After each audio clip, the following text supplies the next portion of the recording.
There's a lot of buzz around UCF's Big 12 opener as the Knights welcome in Colorado for a 3:30 p.m. game Saturday in the Bounce House. Joining us, a member of the broadcast crew covering this one on Fox, he is Brock Huard. Thanks for joining us on Sons of UCF, Brock. Hey, you got it. Yeah, fortunately for me, not my first time to the Bounce House. I think my producer, Bo Garrett. I think the fill-in, Kevin Kugler, this might be his first trip. He's filling in for Benetti. But then he's leaving me for the doggone Detroit Tigers. But Kevin will do an awesome job. And I've had a blast here. I did the championship game with Memphis here some years ago. Couple cool experiences. I know this place gets rocking, and I have a feeling Saturday afternoon with the show that's coming to town, it's going to be rocking that much more. Before we talk a little bit more about this game, just a little shout out to you. I saw you post on social media being at Oklahoma State and having an opportunity to see your daughter, who's a part of the women's basketball program. Yeah, that's pretty cool, man. It's and I actually just saw her schedule come out, and I think that she's going to be making a trip down here. So I think I'm going to have to go check out the gym.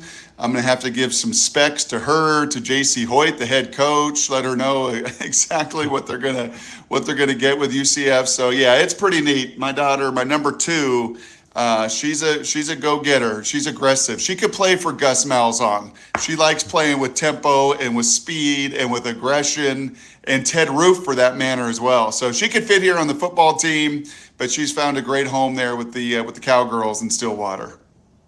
As you prepare for this one, what stands out to you about UCF?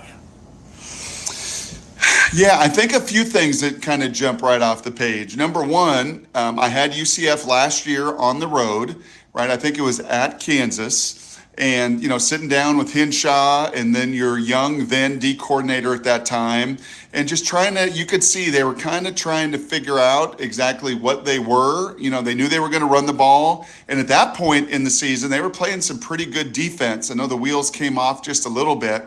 But to see the moves that Gus made this offseason, that's always the first thing for me, right? I'm actually sitting in the visitor radio booth here at the stadium right now as I did my radio show back home to Seattle. But, I got my big board in front of me, and one of the first things that I like to do is just study some of the different personnel that's changed year to year.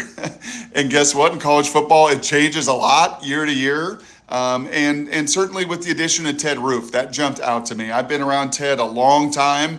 For those of us in college football, it's my 18th year on the road, and I've seen Ted in a few different hats and sweatshirts along the way. But to me, that was a stabilizing move. That was Gus Malzahn just saying, I need a little more age. I need a little more wisdom. I need a little more so I can call the plays and do what I do best, which he did the second half of last year and obviously is this year, and really allow, just somebody and that's no offense to the previous folks, but Ted's been there and done it and got a lot of equity with Gus, and they've won big games together there at Auburn. So to me, that was a stabilizing move. Their defense is sound. They're not very exotic.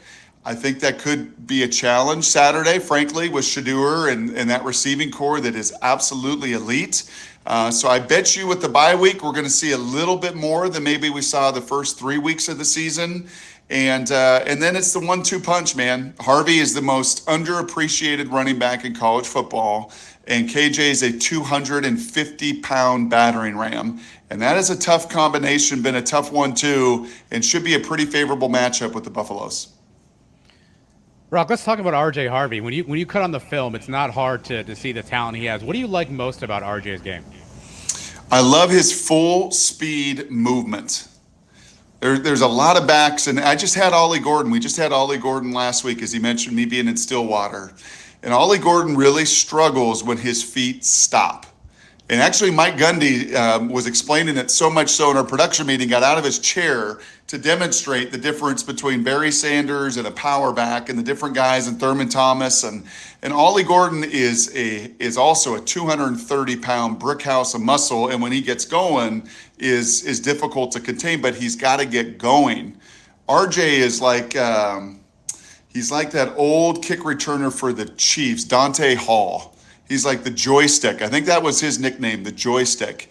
And RJ is the same thing. Start, stop, reverse, move, put it in pause, hit a gear. I think he'll be a capable kind of running back at the NFL level, third down back because of his size. but he'll have a chance to be an elite returner or in that special teams phase, I think, at the next level too, because that short area quickness, that vision, and who knows, he may be a number 2 back in the NFL. I don't want to sell him short by any means. And in today's NFL, that guy can get 10 or 12 carries a game, and he could do that somewhere in the right spot. But I love his movement.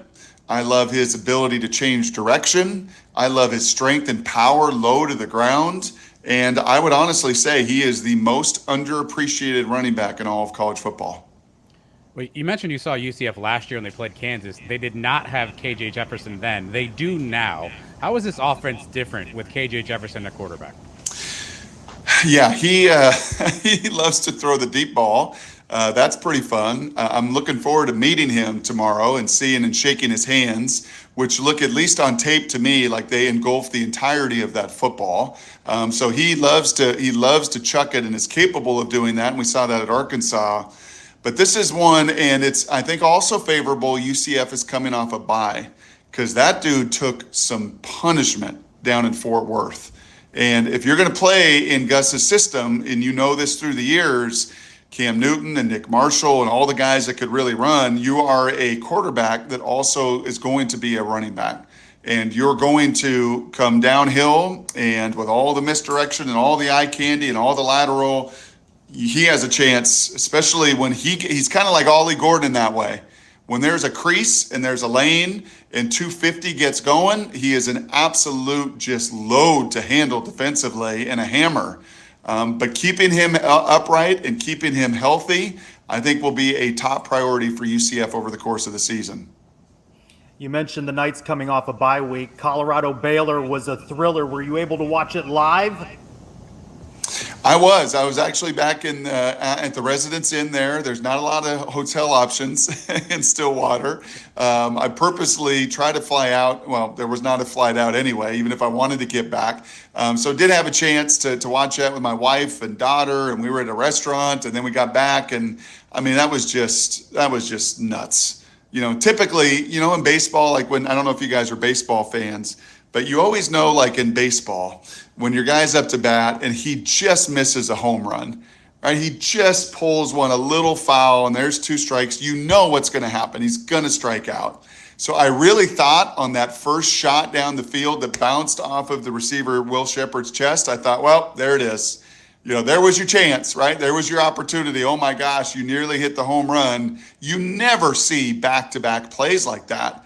And for them to get that done, the defense, man, if I'm down in Waco and I'm Dave Aranda, I am furious that my safety's sitting like on the back end line and not aware of where the route was and where the ball was and getting there to make a collision with it, but instead being a step or 2 late. A lot of frustration, I think, for Baylor, but unbelievable celebration.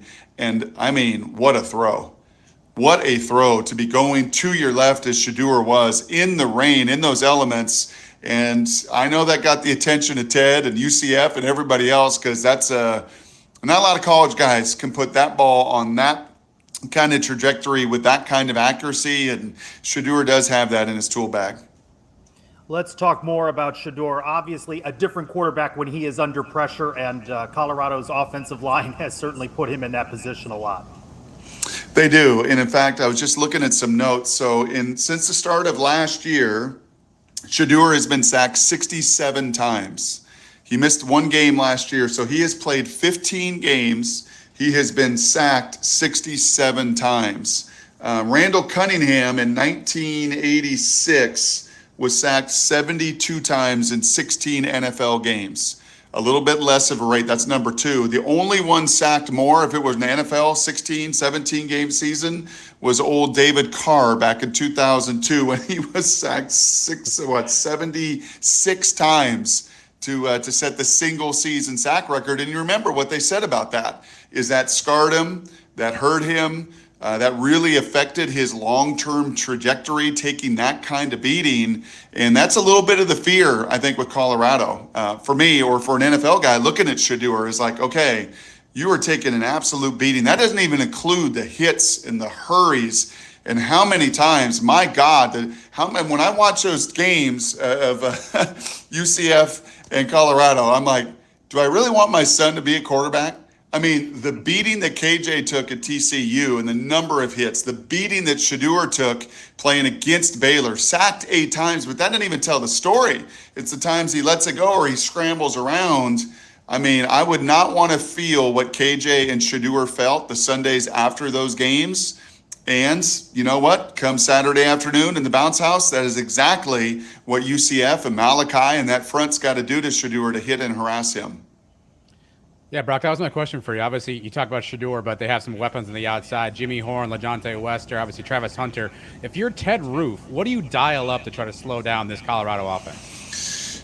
Well, you have to trust your front, and that they play a pretty light box. Again, some of this may change dramatically with the bye week, a huge opportunity to maybe put new things that other people have done that have really caused Colorado issues, because you don't want to just be stagnant. This CU line, 3 transfers, a true freshman, any movement, any stunts, any misdirection has really caused them issues, both in the run game and in protection. So that will be a little bit of the conundrum that I think Ted's going to find himself in, because he knows, like, man, I would love to do X, Y, and Z, but I don't want to do that at the cost of like what we do well. Because what they've done fairly well is to play very sound, to not be out of position, to not run the risk of doing too much. They have been one of the more vanilla defenses. And again, some of that's New Hampshire and Sam Houston State, and TCU got after him in the passing game. But he's going to have to really rely on that light box to stop the run, because you're going to need an extra body or two against these receivers. I mean, they are elite. Travis is... I was chatting with Daniel Jeremiah this week on my radio show, and I said, DJ, who is Travis Hunter, like at the NFL level? And you look at the size and the frame and the twitch, and it's Garrett Wilson, who's had back-to-back, 1,000-yard seasons with the Jets and was elite at Ohio State, but had a great supporting cast. So he never won the Heisman or did any of that. Travis is going to have an opportunity to be in that Heisman conversation, A. But B, the dude tracks the ball. The guy makes contested catches. He is phenomenal down the field. So you're going to have some extra people along with Wester, along with Joe Horn, along with Shepard. I mean, those 4 guys will be the biggest challenge this defense faces all season, bar none. They don't play Ohio State, right? That would be another receiving core that would be up there. I think USC is pretty elite. This will be the biggest test with 4 receivers that are difference makers. So having bodies, light box to stop the run, key. And then making sure, man, you try to stay as deep as the deepest when it comes to these guys and their explosive shots. I know you're an offensive guy by trade. I'm curious, how do you attack a cornerback like a Travis Hunter? What's the philosophy? Do you want to stay away from him, or do you want to try to test him and see sort of what he has? Do you want to go near him, or do you want to cut the field in half essentially and stay away from him? Yeah, I mean, I think it would be advantageous to test him and make him go, right? And make him run. And I think even in Daniel Jeremiah's scouting report of Travis Hunter, he looked at a game and he's like, man, the defense wasn't all that great because he had run like 90 snaps on offense. I mean, there is a level that's just not sustainable. And this heat and this humidity, he grew up in it. He knows it. He doesn't live in it. He does live at elevation, right? 5,000 feet or 5,500 feet, whatever it is in Boulder is real. And the dude's conditioning is insane. And to play 135 snaps, but I think it's a fine line. I don't think you go out of your way to necessarily try to wear him out and attack him. And I think Colorado is smart enough in this NFL D coordinator they got to know, hey man, we're going to pick and choose our spots. I don't think he's going to be on Kobe, right? I don't think they want him expending all that energy there defensively, and instead put him in a few other places where maybe he doesn't feel quite as burdened, so he can go do 75 and 80 snaps offensively. Their DC told me during training camp, there were times they measured, right, with all the catapult system, and there were frequently times that he was over 12,000 yards of effort in training camp, which is almost 7 miles. And that's not like walking, right? I mean, that is sprinting, and that is routes, and that is covering, and that is accelerating. I mean, that is just an extraordinary amount. So, yeah, I think defensively you pick your spots. Offensively, you do what you do. And this is not like, oh, we gotta isolate. That's not what Gus does. Gus is a full 11 offense, we do what we do. Well, all their run, all their misdirection, all their RPO. So I don't think you necessarily pick on them, but yeah, you would certainly like to see them wear down a little bit if you're a UCF fan in this heat and humidity.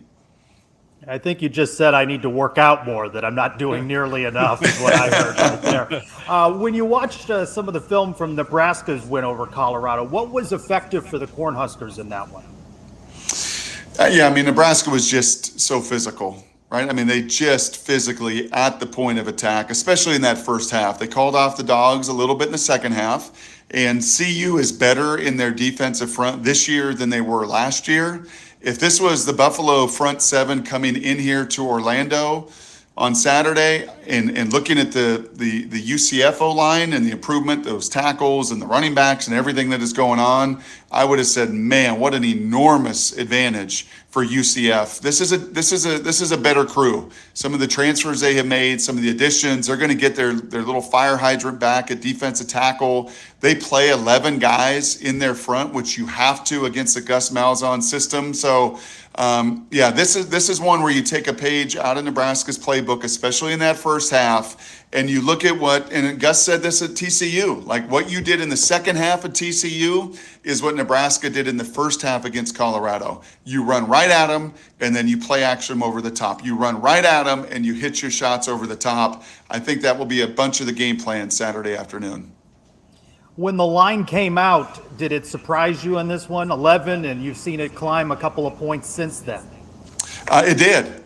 Yeah, it did. That feels like an awful lot of points for, a lot of the newness you have at UCF as well. And especially with a pretty favorable schedule to start the season and play at home, that did feel like a big number. But I think you're looking at the, number one rush offense in America versus a defense that at times has been susceptible. You're looking at an O-line that's had a really hard time protecting Shedeur, and now they got to take it on the road, and they got to play in this noise and this amount of chaos.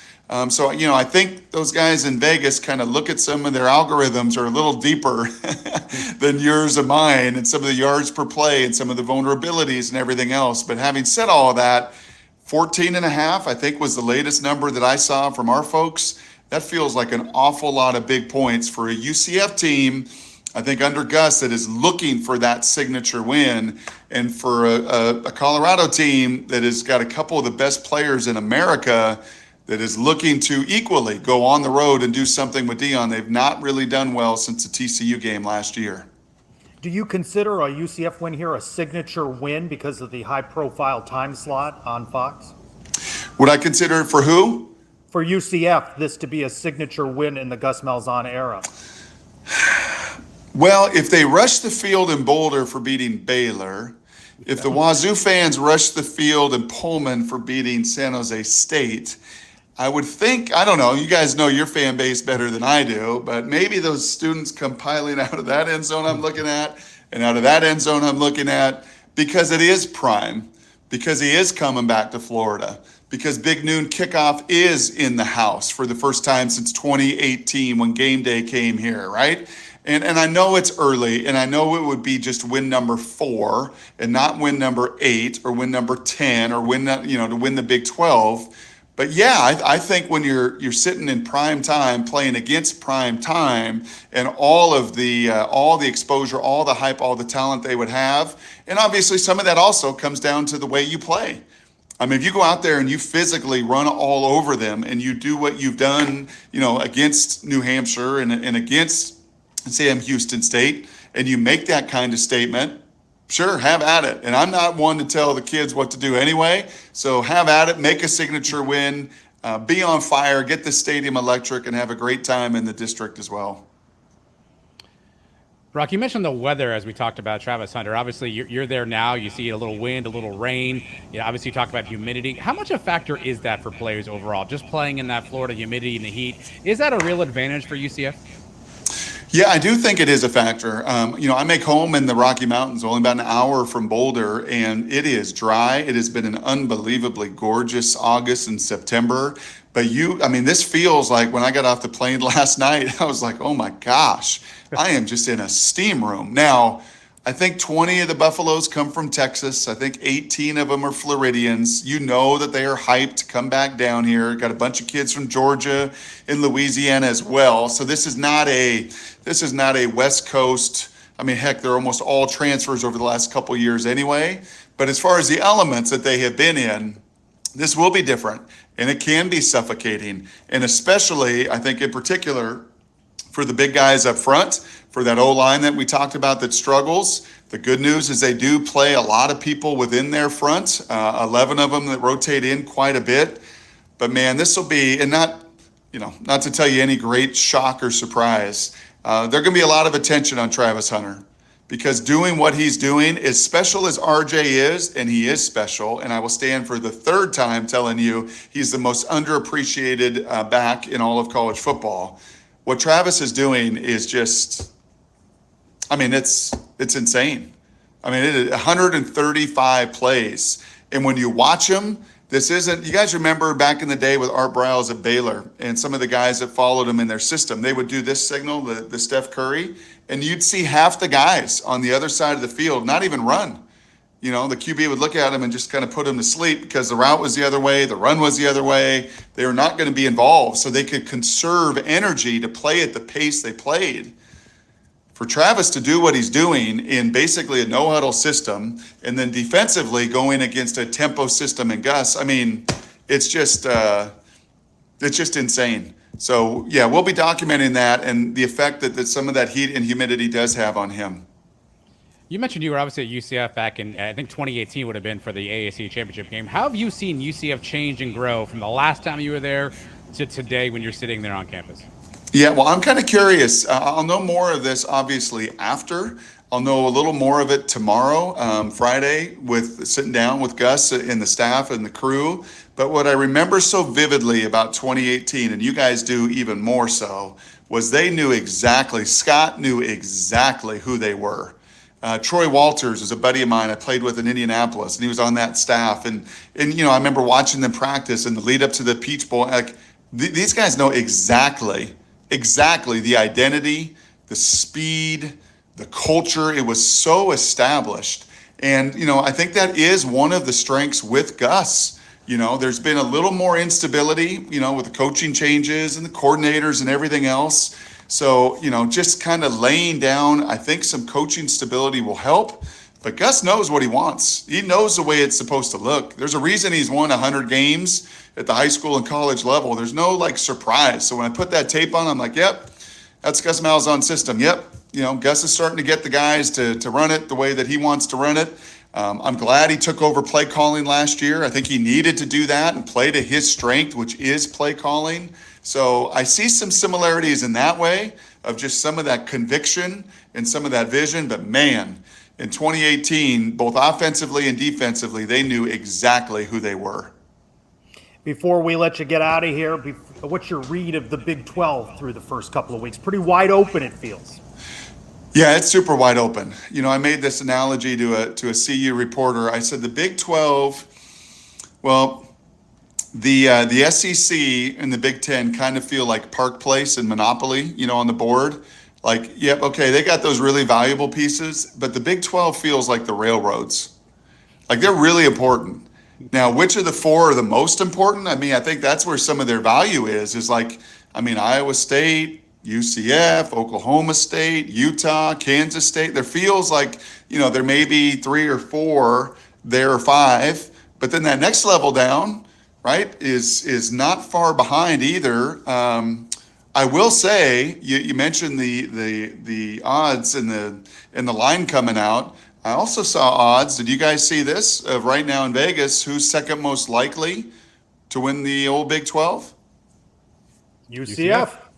I think that would be your boys that we're going to get to see Saturday. That would be UCF on the money line. So actually, I shouldn't even say money line because I don't even know that stuff. But I did see plus 500 or something. And Utah obviously favored right now to win. And those dudes are established and they are nasty. And that defense is ferocious.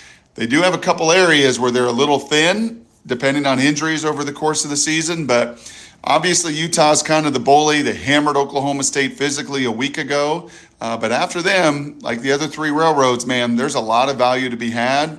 And this is going to be a game that's going to continue, I think, through the entire season.